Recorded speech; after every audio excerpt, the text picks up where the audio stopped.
Iran ते America ऐं Israel जा हमला हेल ताईं छा थियो? ताज़ी ॼाण मूजिबि अमेरिका ऐं इसराइल ईरान ख़िलाफ़ हिकु नई ऐं इंतिहाई सख़्त फ़ौजी कार्रवाई शुरू करे छॾी आहे। हिन हमले जो मक़सदु न रुॻो ईरान जी फ़ौजी ताक़त खे मफ़लूज करणु आहे, पर मुबैना तौर ते ईरानी क़यादत खे पिणु निशानो बणाइणु आहे।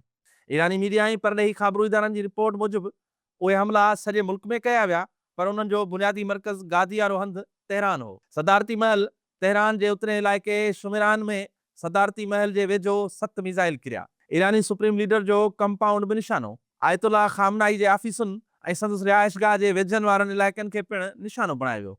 अमेरिकी सदर डोनाल्ड ट्रंप मूजिबि ईरान जे बहरी ऐं मिसाइल अॾनि खे तबाह करणु हिन ऑपरेशन जो अहम हदफ़ आहे।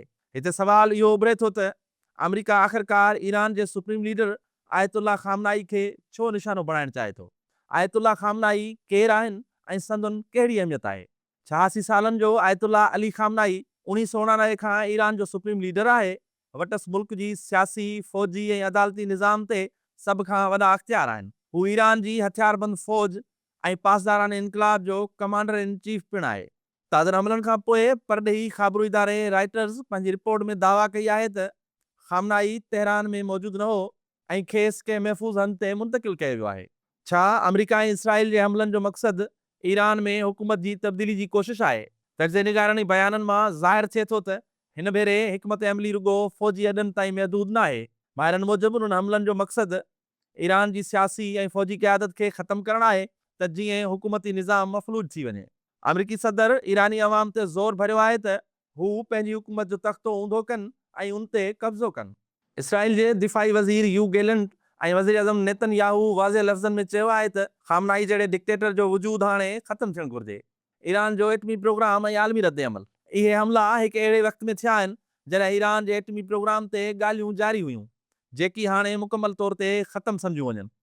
जिते इसराइल ऐं ट्रंप इंतिज़ामिया जी दावा आहे त ईरान एटमी हथियार ठाहे रहियो आहे, उते गॾियल क़ौमनि जे एटमी इदारे IAEA ऐं ख़ुदि अमेरिकी इंटेलिजेंस माज़ी में अहिड़े कंहिं सबूत जी तस्दीक न कई हुई त ईरान एटमी बम ठाहिण जी कोशिश करे रहियो आहे। मौजूदा सूरतहाल, ख़तरा ऐं मुआशी असर ऐं ईरान जी जवाबी कार्रवाई।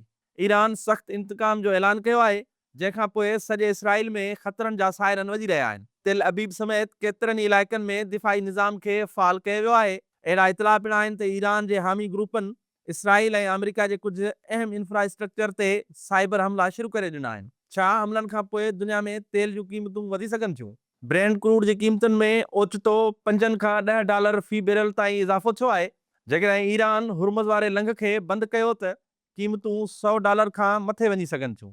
उनखां अलावा सोन जे क़ीमतुनि में रिकॉर्ड इज़ाफ़ो थियो आहे, जॾहिं त गैर यकीनी सूरतहाल सबबि आलमी स्टॉक मार्केटुनि में मंदी जो रुझान आहे।